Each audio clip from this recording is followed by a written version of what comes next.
دوستو، سورۃ الحجر کی آیت نمبر 44 میں اللہ نے ارشاد فرمایا ہے، اس کے 7 دروازے ہیں، ان انسانوں میں سے ہر دروازے کا حصہ مقرر کر دیا گیا ہے۔ آپ صلی اللہ علیہ وسلم نے دریافت فرمایا، کیا اس کے دروازے ایسے ہی ہیں جیسے ہمارے گھروں کے دروازے ہوتے ہیں؟ جبرائیل علیہ السلام نے جواب دیا، نہیں، وہ نیچے اور تہہ خانوں کی طرح ہیں، برابر نہیں ہیں، سب درجوں کے دروازے کھلے ہوئے ہیں، ہر دروازے کا فاصلہ 70 سال کے سفر کے برابر ہے، اور ہر درجے اپنے اوپر والے درجے سے 70 گنا زیادہ گرم ہے۔ کافروں کو جانوروں کی طرح ہانک کر لایا جائے گا۔ جب وہ جہنم کے دروازے پر پہنچیں گے، جہنم کے دربان تپتی ہوئی لوہے کی زنجیریں اور توق لے کر ان کے سامنے آ جائیں گے۔ بعض لوگوں کے منہ کے راستے پیٹ میں زنجیر ڈالی جائے گی، جس کے منہ میں زنجیر ڈالی جائے گی وہ اس کے پیروں کے راستے سے نیچے نکل جائے گا۔ اس کا بایاں ہاتھ گردن میں لپیٹ دیا جائے گا اور دایاں ہاتھ سینے میں دھسا کر دل تک پہنچا دیا جائے گا، اور دونوں کندھوں کو زنجیروں سے جکڑ دیا جائے گا۔ ہر انسان کے ساتھ اس کا ساتھی شیطان بھی بندھا ہوا ہوگا، انہیں منہ کے بل گھسیٹا جائے گا، جبکہ فرشتے ان کی کمر پر لوہے کے گرز برسا رہے ہوں گے۔ سورۃ الحج میں اللہ نے ارشاد فرمایا ہے، جس کا ترجمہ ہے، وہ جب اس عذاب سے گھبرا کر وہاں سے نکلنا چاہیں گے تو پھر واپس اسی میں دھکیل دیے جائیں گے۔ نبی کریم صلی اللہ علیہ وسلم نے جبرائیل علیہ السلام سے فرمایا، یہ بتاؤ کس دروازے میں کون لوگ ہوں گے؟ جبرائیل علیہ السلام نے عرض کیا، سب سے نیچے والے درجے میں منافق اور جن لوگوں نے حضرت عیسیٰ علیہ السلام کی امت پر آسمان سے اترنے والے دسترخوان پر ناشکری کی تھی، ان کے ساتھ ہی فرعون اور اس کی قوم ہوگی۔ اس درجے کا نام حاویہ ہے۔ اس سے اوپر والے درجے میں مشرک لوگ ہوں گے، اس کا نام حجیم ہے۔ اس سے اوپر والے درجے میں مذہب کو نہ ماننے والے اور اللہ کے منکر ہوں گے، اس کا نام سقر ہے۔ اس سے اوپر والے درجے میں ابلیس، شیطانوں کا سردار، اس کے پیروکار اور آتش پرست مجوسی، اس کا نام لظا ہے۔ اس سے اوپر والے درجے میں یہودی، اس کا نام حطمتن ہے۔ اس سے اوپر والے درجے میں نصرانی عیسائی، ان کا نام شعیر ہے۔ اتنا بتا کر جبرائیل علیہ السلام خاموش ہو گئے۔ رسول اللہ صلی اللہ علیہ وسلم نے حضرت جبرائیل سے فرمایا، کیا سب سے اوپر والے درجے کے بارے میں نہیں بتاؤ گے؟ اس میں کون ہیں؟ حضرت جبرائیل علیہ السلام نے جواب دیا، اس میں آپ کی امت کے وہ لوگ ہیں جنہوں نے بڑے بڑے کبیرہ گناہ کیے اور مرتے دم تک توبہ نہ کی۔ یہ سن کر آپ صلی اللہ علیہ وسلم بے ہوش ہو کر گر گئے۔ جبرائیل علیہ السلام نے آپ کا سر اپنی گود میں رکھ لیا۔ جب تھوڑی دیر کے بعد آپ کو ہوش آیا، آپ صلی اللہ علیہ وسلم نے فرمایا، جبرائیل، میرے لیے تو یہ بڑی پریشانی کی خبر ہے، اس نے تو مجھے بہت غمگین اور فکر مند کر دیا ہے۔ کیا واقعی میری امت کے لوگ بھی ایسے گناہ کریں گے جن کی وجہ سے وہ جہنم میں جائیں گے؟ جبرائیل علیہ السلام نے جواب دیا، ہاں، آپ کی امت میں بھی ایسے بڑے بڑے گناہ کرنے والے موجود ہوں گے۔ یہ سن کر رسول اللہ صلی اللہ علیہ وسلم روئے اور جبرائیل بھی رونے لگے۔ اس کے بعد رسول اللہ صلی اللہ علیہ وسلم اپنے حجرے میں چلے گئے اور لوگوں سے ملنا چھوڑ دیا۔ صرف نماز کے اوقات میں حجرے سے نکلتے، نماز پڑھا کر اور کسی سے کوئی بات کیے بغیر واپس حجرے میں چلے جاتے۔ نماز میں بھی آپ روتے اور اللہ کے سامنے گربہ زاری کرتے رہتے۔ جب 3 دن اسی طرح گزر گئے تو حضرت ابو بکر رضی اللہ عنہ آپ صلی اللہ علیہ وسلم سے ملاقات کے لیے آئے اور دروازے پر آ کر کہا، اے رحمت و برکت والے گھر کے رہنے والوں، السلام علیکم، کیا رسول اللہ صلی اللہ علیہ وسلم سے ملاقات ہو سکتی ہے؟ اندر سے کوئی جواب نہ ملا تو وہ سر جھکائے ایک طرف بیٹھ کر رونے لگے۔ پھر حضرت عمر رضی اللہ عنہ آئے، انہوں نے اسی طرح سلام کیا اور ملاقات کی اجازت طلب کی۔ انہیں بھی کوئی جواب نہ ملا تو وہ بھی سر جھکائے ایک طرف بیٹھ کر رونے لگے۔ ان کے بعد حضرت سلمان فارسی رضی اللہ عنہ آئے، انہوں نے بھی اسی طرح سلام کیا اور ملاقات کی اجازت مانگی، مگر کوئی جواب نہ ملا۔ وہ روتے ہوئے کبھی کھڑے ہوتے، کبھی بیٹھ جاتے۔ آخر وہ حضرت فاطمہ رضی اللہ عنہما کو ان کے گھر سے اپنے ساتھ لے کر آئے۔ حضرت فاطمہ رضی اللہ عنہا کے لیے آپ صلی اللہ علیہ وسلم نے دروازہ کھول دیا۔ حضرت فاطمہ رضی اللہ عنہ نے جب آپ صلی اللہ علیہ وسلم کی حالت دیکھی، انہیں بھی رونا آ گیا۔ آخر انہوں نے خود پر قابو پاتے ہوئے آپ صلی اللہ علیہ وسلم سے پوچھا، آپ پر اللہ کی طرف سے کیا کوئی اہم حکم نازل ہوا ہے؟ فرمایا، میرے پاس جبرائیل علیہ السلام آئے تھے اور مجھے جہنم کا تفصیلی حال بتا کر گئے ہیں، اور یہ بھی بتایا ہے کہ جہنم کے سب سے اوپر والے 7ویں درجے میں میری امت کے بڑے بڑے گناہ کرنے والے لوگ ہوں گے۔ بس اس بات کے غم نے مجھے نڈھال کر دیا ہے۔ حضرت فاطمہ رضی اللہ عنہا نے پوچھا، ان لوگوں کو جہنم میں کس طرح ڈالا جائے گا؟ فرمایا ان میں اور دوسرے جہنمیوں میں البتہ اتنا امتیاز رکھا جائے گا کہ ان کے چہرے سیاہ نہیں کیے جائیں گے، نہ ان کی آنکھوں پر نیلا رنگ کیا جائے گا، ان کے منہ مہر لگا کر بند نہیں کیے جائیں گے، ان کو زنجیروں میں نہیں جکڑا جائے گا، نہ ان کے ساتھ ان کے شیطانوں کو باندھا جائے گا جیسے دوسرے جہنمیوں کے ساتھ ان کے شیطان بھی بندھے ہوں گے۔ مزید فرمایا مردوں کو فرشتے ان کی دھاڑیوں سے پکڑ کر گھسیٹیں گے اور عورتوں کو ان کی چوٹیوں اور پیشانی کے بالوں سے پکڑ کر کھینچا جائے گا۔ جب میری امت کے جہنمی لوگ جہنم کے داروغہ کے سامنے پیش ہوں گے، وہ تعجب سے انہیں دیکھتے ہوئے کہے گا، یہ کیسے مجرم ہیں؟ نہ ان کے چہروں پر کالک ملی گئی، نہ آنکھیں نیلی کی گئی، نہ انہیں بیڑیاں پہنائی گئی، اور نہ ان کے ساتھ ان کے شیاطین بندھے ہیں۔ تو انہیں جہنم تک لانے والے فرشتے جواب دیں گے، ہمیں ایسا ہی حکم ملا تھا کہ ان لوگوں کو اسی حالت میں لے جایا جائے۔ جہنم کا داروغہ پھر خود ان سے پوچھے گا، بدبختو تم کون ہو؟ یہ لوگ اس سے مرعوب ہو کر سب کچھ بھول جائیں گے اور صرف اتنا بتا سکیں گے کہ ہم اس امت میں سے ہیں جس کے لیے قرآن نازل ہوا تھا اور اس پر روزے فرض ہوئے تھے۔ جہنم کا داروغہ کہے گا،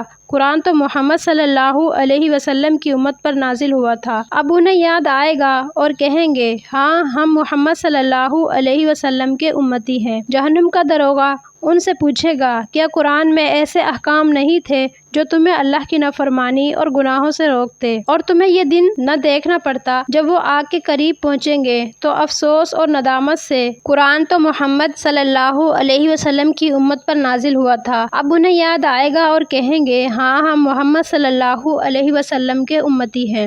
جہنم کا داروغہ ان سے پوچھے گا، کیا قرآن میں ایسے احکام نہیں تھے جو تمہیں اللہ کی نافرمانی اور گناہوں سے روکتے اور تمہیں یہ دن نہ دیکھنا پڑتا جب وہ آگ کے قریب پہنچیں گے تو افسوس اور ندامت سے رونا شروع کر دیں گے؟ جہنم کا داروغہ ان سے کہے گا، اگر تم اللہ کے عذاب کے خوف سے دنیا میں یہ آنسو بہا لیتے تو کتنا اچھا تھا کہ گناہوں سے بچ جاتے اور یہاں تک پہنچنے کی نوبت ہی نہ آتی۔ آخر انہیں آگ کے سامنے ڈال دیا جائے گا۔ یہ لوگ کلمہ طیبہ لا الہ الا اللہ پڑھنا شروع کر دیں گے تو ان کی طرف بڑھتے ہوئے آگ کے شعلے پیچھے ہٹ جائیں گے۔ آخر جہنم کا داروغہ آگ سے پوچھے گا، تو انہیں جلاتی کیوں نہیں؟ آگ جواب دے گی، کیسے جلاؤں، یہ لوگ کلمہ طیبہ پڑھ رہے ہیں۔ آخر جب وہ بار بار حکم دے گا اور ہر بار یہی جواب ملے گا تو وہ کہے گا، تو جلا انہیں، کیونکہ اللہ کا یہی حکم ہے۔ یہ سن کر آگ ان کی طرف بڑھے گی، کسی کے صرف قدموں کو جلائے گی، کسی کے گھٹنوں کو، کسی کی کمر تک اور کسی کے حلق تک کے حصے کو جلا ڈالے گی۔ جب چہرے کی طرف بڑھے گی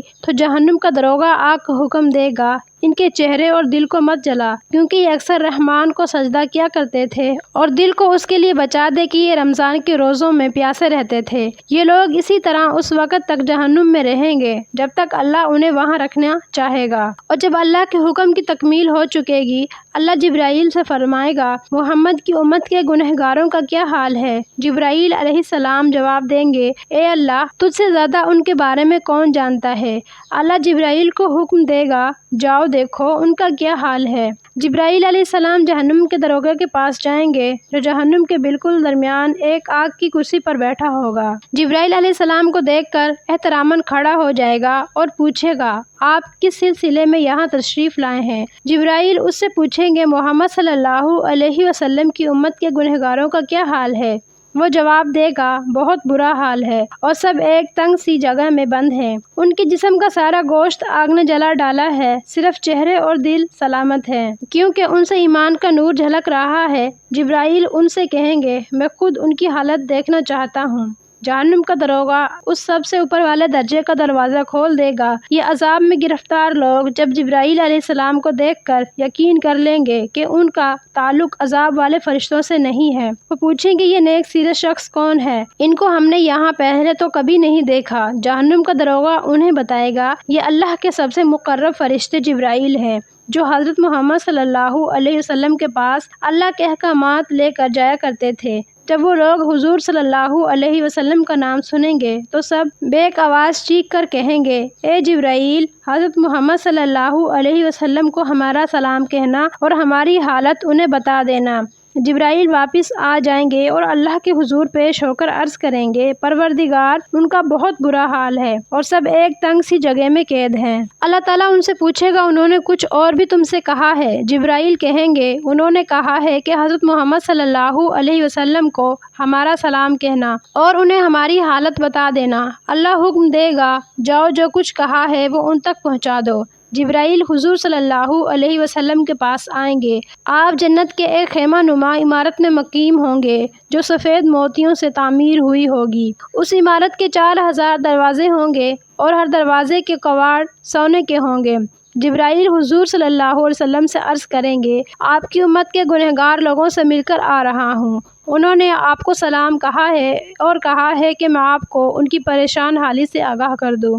حضور نبی کریم صلی اللہ علیہ وسلم اسی وقت آ کر اللہ کے عرش کے سامنے سجدے میں گر جائیں گے اور اللہ کی حمد و ثنا اس انداز سے کریں گے جس انداز سے آج تک کسی نے ثنا نہ کی ہوگی۔ اللہ آپ سے کہے گا سر اٹھا لو، جو مانگو گے دیا جائے گا، جس کی سفارش کرو گے منظور کی جائے گی۔ آپ عرض کریں گے پروردگار میری امت کے کچھ گنہگاروں کے واسطے تیرا یہ حکم ہوا تھا کہ انہیں جہنم میں ڈال کر عذاب دیا جائے گا، تیرے اس حکم کی تعمیل ہو چکی ہے، انہوں نے سزا بھگت لی ہے، میں ان کی رہائی کے لیے سفارش کرنے آیا ہوں، حکم ہو تو میں سفارش کروں؟ اللہ کہے گا ہم نے تمہاری سفارش منظور کی، جاؤ ہر اس شخص کو جہنم سے نکال کر لے آؤ جس نے لا الہ الا اللہ کہا ہو۔ حضور صلی اللہ علیہ وسلم دوزخ کے دروگے کے پاس تشریف لے جائیں گے اور وہ آپ کو دیکھ کر احتراماً کھڑا ہو جائے گا۔ آپ اسے دریافت کریں گے میری امت کے ان بد نصیبوں کا کیا حال ہے؟ وہ بتائے گا برا حال ہے اور سب ایک تنگ سی جگہ میں قید ہیں۔ آپ اسے حکم دیں گے ان کے درجے کا دروازہ کھول دو